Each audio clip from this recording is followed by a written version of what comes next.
Hello everyone and welcome to Ghost Turd Stories. I'm your host Troy Gent. Ghost Turd Stories' mission is using humorous stories from veterans and first responders to reduce the burden of families whose veteran or first responder committed suicide. Ghost Turd Stories' vision is to use humor from veteran and first responder stories to prevent suicide within our ranks and reduce the burden of families whose veteran or first responder committed suicide. We hoped to attract veterans and first responders, as well as those interested in knowing more about what it's like to be in our shoes while we wear or wore those shoes. All right, welcome everybody. This is Troy Gent, your host and the creator of Ghost Turd Stories. Today I've got a very special guest. He's a firefighter in Las Vegas. His name's Brandon. Welcome, Brandon. How are you? I'm doing great. How you doing, Troy? Fantastic. What's the dumbest thing you ever saw anyone else do in the fire department? The first thing as I thought about this, one of the dumbest things, it wasn't anybody on the fire department. It was an actual patient that we ran on, a gentleman, a kid that was like probably 22, 23. And we had ran on his family. Their family home had burnt down probably 6 months prior to this.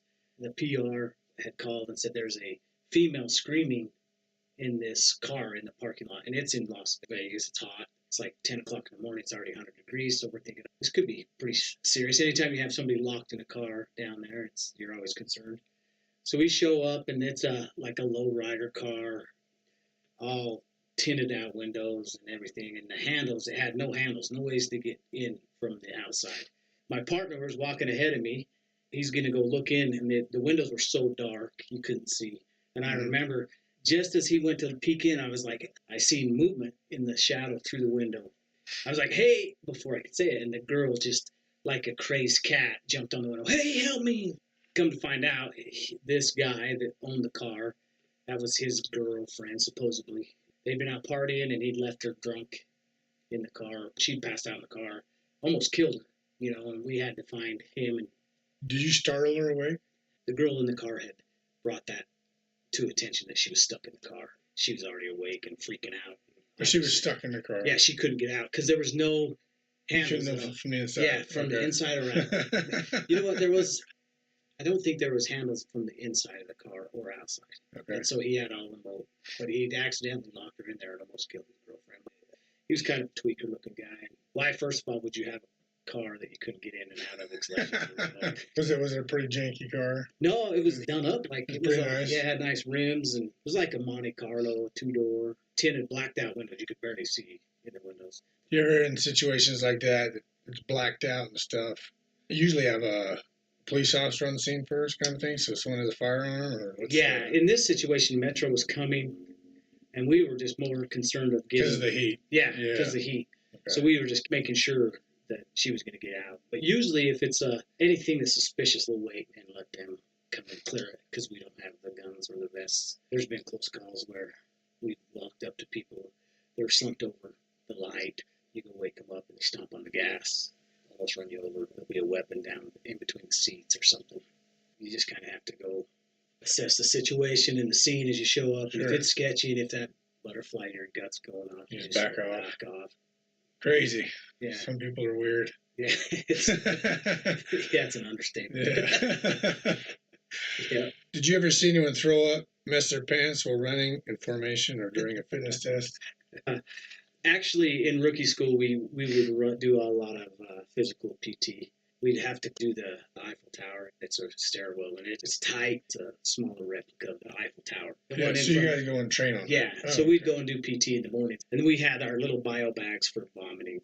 Because you just a standard issue? Yeah, you had them in your side of your turnout pants, and if you got sick, you just pull it out and threw up so you didn't throw it on anything. People get dizzy? Yeah, you got dizzy and you would get sick. And so I've seen quite a few classmates throw up. I have a funny story. Not really well in training, but on a fire scene. So I'll tell you, there's two stories. There's two parts to it, and there's a reason why. You get a call, and you leave the station. You don't have time to use the restroom. So one day, we get a fire call. We jump in the engine, and we roll out to this fire. It was an apartment that had caught on fire. We get there, and put the fire out, and everybody's kind of winding down, and they're releasing crews to go back into service. And since we were first on scene, we sat there with the investigators, and we kind of do the overhaul, kind of pick through things, make sure the hot spots are out, and make sure everything's okay. Investigators are there. We help shovel through debris or whatever they might need to be moved. So we're sitting there, and I look at my captain. I'm like, Cap, I've got to go to the bathroom. I got to take a deuce. And he's like, well, go. Just go there in the actual occupant's bathroom. It had been unscathed from the fire, but it was still smoke damaged and everything. So I was like, okay. I mean, it was to the point where I had to. I've known quite a few firefighters or people that have had that situation do the same thing. And so away I went and used the restroom. And I went to flush, and the water turned off because we turned the water off. So the poor occupants got a present. Yeah, and I felt bad. So we left. So fast forward probably 8 years. I was on a fire scene. We have a mobile air unit that takes care of the bottles and like rehab stuff, carries water. It gets called out this fire. I'm on the mobile resource. It also has a bathroom on it. And we usually keep it locked because we have to clean it. Knowing firefighters and the jokes they like to play, you just know some knucklehead's going to go in there and blow it up and leave it. I always tell people, unless I see brown in your eyes, you're not using it. We're on this fire, and it's a big working fire. This rookie comes up to me about halfway, and he's like, sir, can I use the restroom on the mobile air? And I said, no, it's broke. I said, no, it's broke. Thinking, go find somewhere else. You know what I mean? Like, hey, there's other avenues. You can go figure this out. And so he goes, oh, and you could tell he was in distress. The fire winds down. This is probably 20 minutes later. So I get released and give everybody their bottles and everything they need. And just as I'm pulling out of the parking lot, command comes back, says, hey, do you want to stop right there for a second? I stop, and it's this guy, the captain that I know pretty well. And he looks at me and goes, I know that restroom's not broken. Let this guy use the restroom. And this poor little rookie had like tears in his eyes, man, and just almost, he's like, oh, I'm so sorry, sir. And as a rookie, they don't have bid-in spots. They roam around from station, kind of fill the voids until they have enough seniority to bid something. So he gets bounced in and roped into our station like 2-3 weeks later, and I recognize him. I'm like, hey, you're the bathroom boy, huh? And he's like, yeah. He's like, thanks so much, man. I was like, I thought you were gonna crap your pants, and he's like, tell you the truth, sir, I did a little bit. So I felt a little bad about that, but he did have a little accident. He said he had to go home and change his underwear. But at the same time, I'm like, hey, man, I told him back in the day, we'd just go use the bathroom or go crap in the corner on the fire, wherever, because you just didn't have that opportunity. But it was funny. And the funny thing is he got a nickname from that. He grew his mullet out. He was growing his mullet. Okay. Because it's the trend now, I guess. Yeah.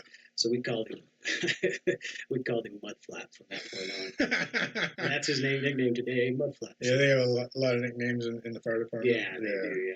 Yeah. The Marine Corps do too. Yeah, it's very similar, I think, as far as camaraderie, and a lot of ex-military guys that I work with always comment.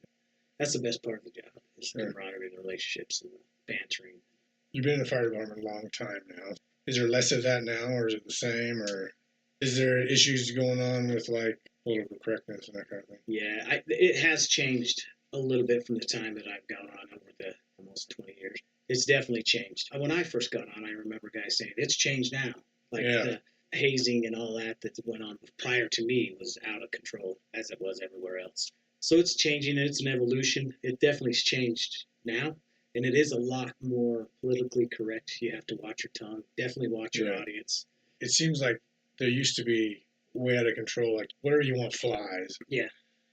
And then it's gotten to a point where it's just outrageously strict. Like it should have stopped in the middle maybe somewhere. There's no middle ground, It just kept going, and now it's out of control the other way. Well, and that's the thing, too, is we're noticing a lot. Our department's quite large. We have a high turnover because of the retirement. Over the last couple of years, we've had a lot of promotions to captains. And so we have a lot of these new captains that are, and I can't blame them, because it falls on their head if something goes wrong. And so, they really are like, hey, you got to tighten your lip and watch what you say. And they're really cautious, which I don't blame them. That's what's changed a little bit, whereas before it was lax. But it's still good.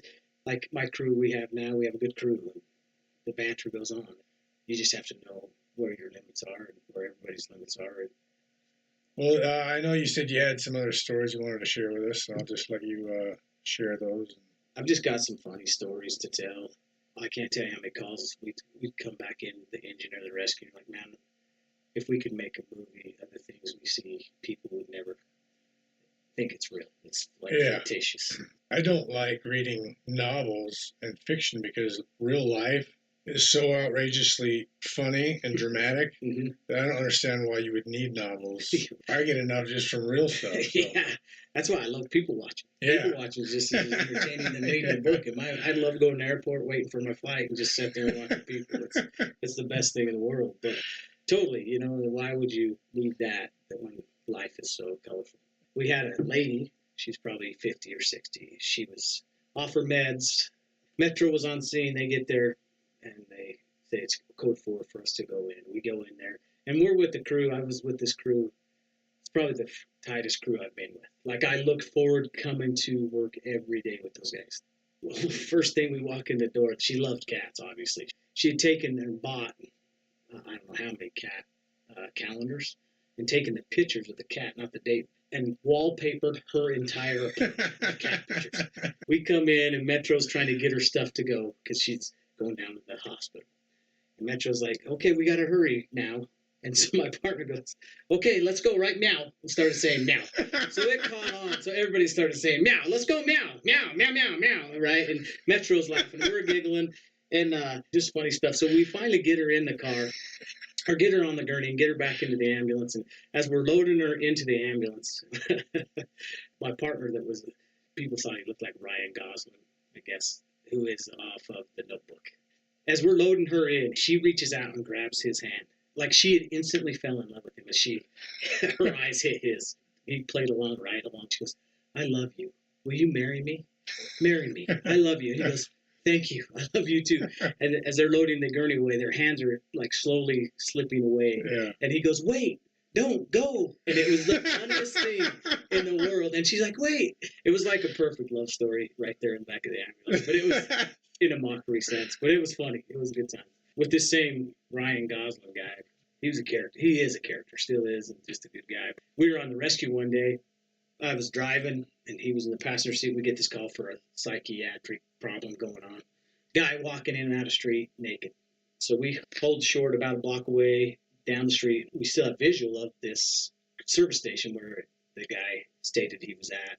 So we're sitting there, and we see Metro driving around, and they go into the parking lot and drive back. We had pulled into this little strip mall parking lot. And all of a sudden, out of the blue, from our right, butt naked, and we're like, oh, here he is. And he's going crazy, and he sees us because we're right there. And he's like, oh, help me. Ah! And he's going crazy. He's butt naked. So we lock the door, and me and my partner were just chuckling. He gets going, and he jumps on top of the hood of the rescue. And they're not like an ambulance. It's on a different, like a chassis. It's on a bigger, heavier smaller chassis. Than a full-size fire truck. Yeah, okay. But it's not quite a small ambulance. So it takes some agility to climb up to it. Yeah. And he's like a spider monkey on my windshield. butt naked. For the front? Yeah, front, yes. And he's like, help me! And we are giggling. And so I turn on the windshield wipers trying to get him off. My partner starts laughing, and he's chuckling, and I'm just going, dude, nobody would ever believe that this happened. Finally, we get on the radio and let dispatch know that, hey, will you let Metro know the patient's down here with us on our windshield naked? Just all the time, those type of things come up as you're driving back to the station. They're like, there's no way people would ever believe that this happened. Just a few months ago, my wife and 2 daughters went to California to my wife's grandmother's funeral.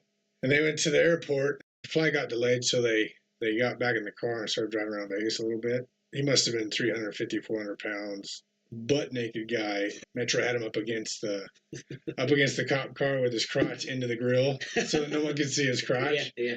I couldn't believe he was that big and he had no butt. His butt was so small.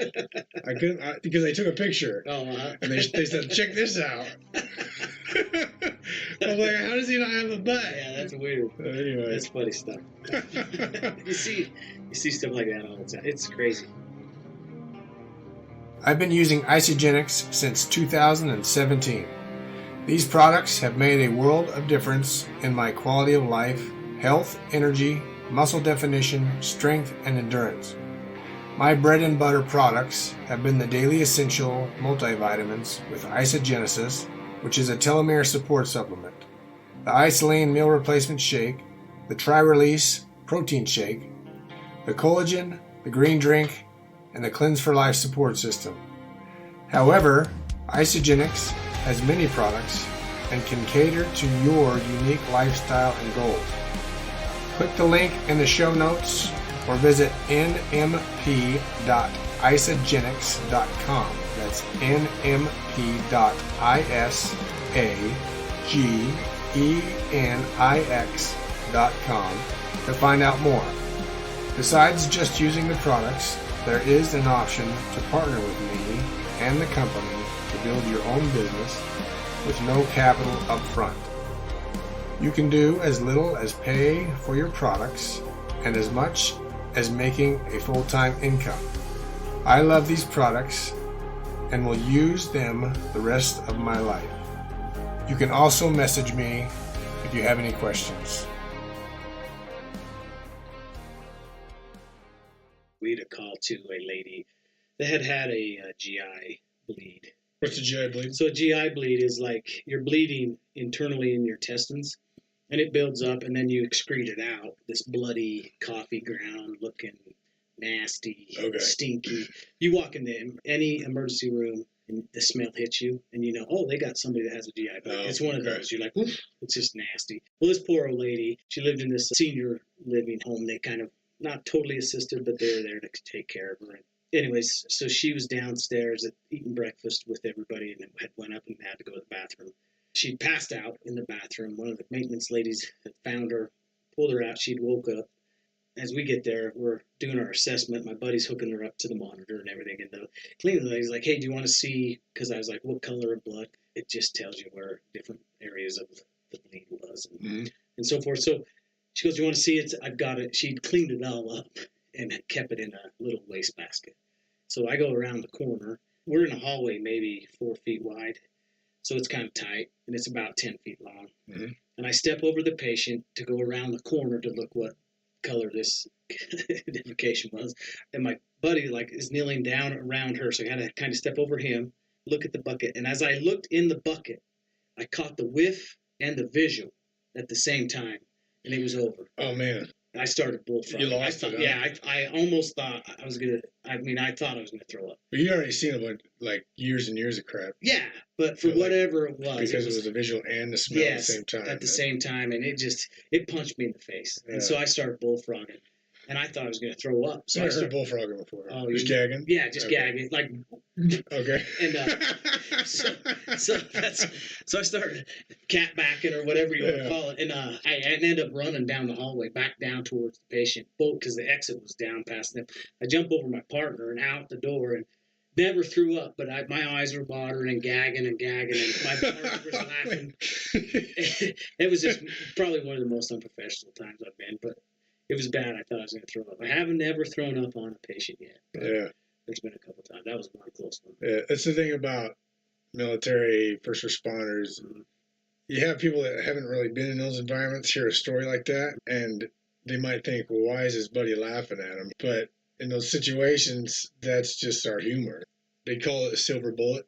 So if someone's hiking or we're on a run or something, and someone, for whatever reason, their electrolytes are low or they're not hydrated enough or whatever, and they fall out of a run, they got to check the temperature. The most accurate way to check the temperature is to stick a thermometer up the butt. They call it a silver bullet. So we'd be on hikes, and people would be falling out, and the doc would have the pants down. And we'd be like, yeah, silver bullet, man. Making fun of him as they go. And the guy's like, whoa, doesn't even know where he's at or who he is anymore. We're making fun of him. That's awesome. That's awesome. I mean, poor guys, but that's the type of humor you deal with, right? Though, I mean, that's the silver bullet. I'm going to have to pass that on. That's a good one. Silver bullet. Yep. That's funny. I have another story. All my stories have to do with poop because we see it a lot. Same complex, same area. We get in for a lady that's just sick, has flu-like symptoms. We go in. She's sitting in the middle of her bed. She's in her underwear and the bra. And her underwear, I thought at first was a diaper. And instantly the smell of diarrhea hits you in the face. And my partner at the time was nothing phased him. So he walks around to her bed and he's like, okay, man, what's going on? And he starts assessing her and she's telling him uncontrolled diarrhea, I've been throwing up. In the meantime, as he's trying to assess, I'm running back and forth to the kitchen sink because I'm thinking I'm going to throw up. And I'm like trying to gather myself. You know how you get that wet, the saliva build up in your mouth and your eyes start watering. Yeah. I'm like, I'm going to throw up. So then I go back and start dry heaving in the sink and my eyes are watering. I try to come back. Well, I get it all under control. My partner at the time had done the whole assessment, and we decided that she obviously needed to go to the hospital. Mm-hmm. So we were prepping her to get ready to put her on the gurney, and the ambulance was on scene. They were just wheeling the gurney into the room. So he's like, well, ma'am, we're going to have to cut your underwear, because it was like chuck full. I'm talking like a large dinner bowl, like serving bowl full of, it was humongous. Yeah. It was disgusting. So she has literally these granny panties full of diarrhea. And my partner goes and cuts her panties because we got to clean her up to get her to the gurney. Yeah. Well, when he did that, the dam had broke. And it just wolfed out. And where she was sitting in the bed, it just sunk to her. And so she was sitting in this puddle. Is that because she was uncontrolled? So basically, the diaper was holding her bowels. Yeah, well, the underwear. It wasn't even a diaper. It was just her. The underwear was so tight on her. And where she had just defecated so much in her underwear, they cut it and it released. And that triggered me. And I was over at the sink bullfrog, and I thought I was going to throw up again. You didn't throw up, though? No, I didn't. But I was like, and just trying not to. Well, as I come in, the ambulance lady comes in and looks right at me, because the sink was right next to the door. She looks right at me and just started laughing. She goes, really? And just shamed me for what I was doing. And I was like, come on, man. That whole day, man, I got shamed about not being able to hold myself, but it was pretty comical. Amazing. Yeah. Oh, my gosh. What about the guy and the dog? So this is like 5 years later. Same place.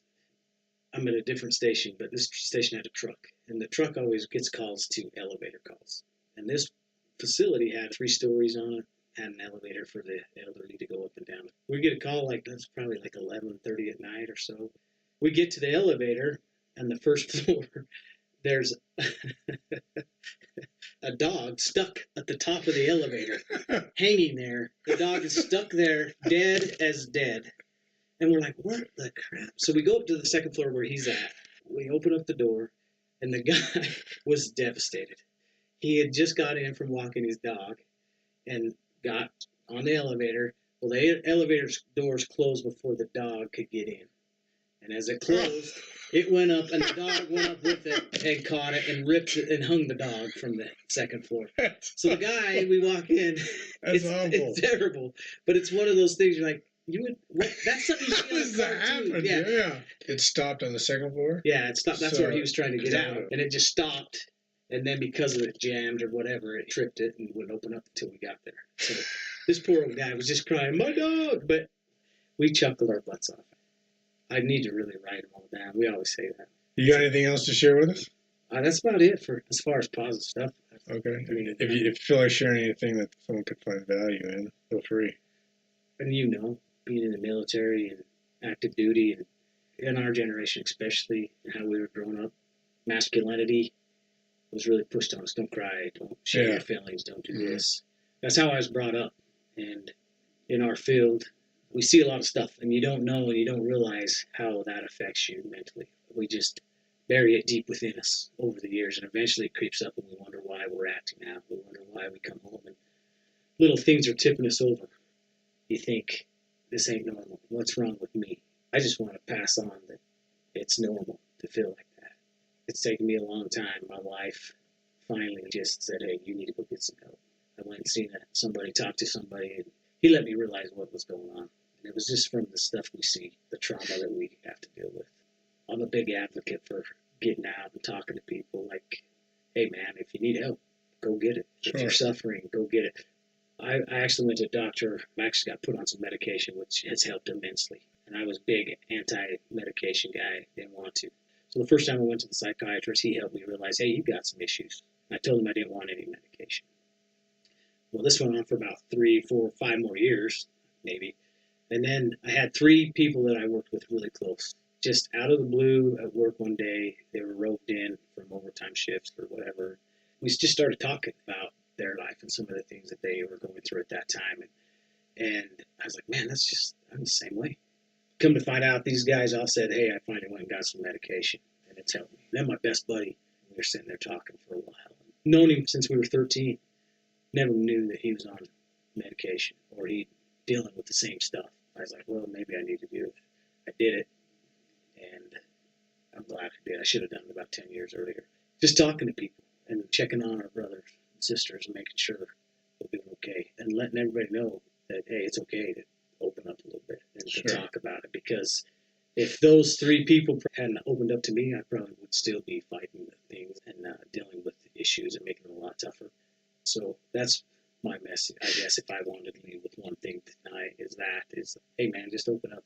Being there to listen for people, and then if you feel those same things, look for there, because it does help. And it is normal to feel the way we feel sometimes because of the things we see and do. Sure. I found that the more I start talking about it, the more I attract those people that need to talk about it or have gone through the same thing that are on the other end of it or something. Like, there's always someone at the beginning, always someone in the middle, and always someone at the end. So there's always someone that you can reach out to. You just have to start looking for it. Appreciate you. Awesome. Thanks, Brandon. Yeah, appreciate it. Great to have you. Yeah, it's awesome. Thanks for the stuff, too, man. Yeah, you bet. Thank you for listening.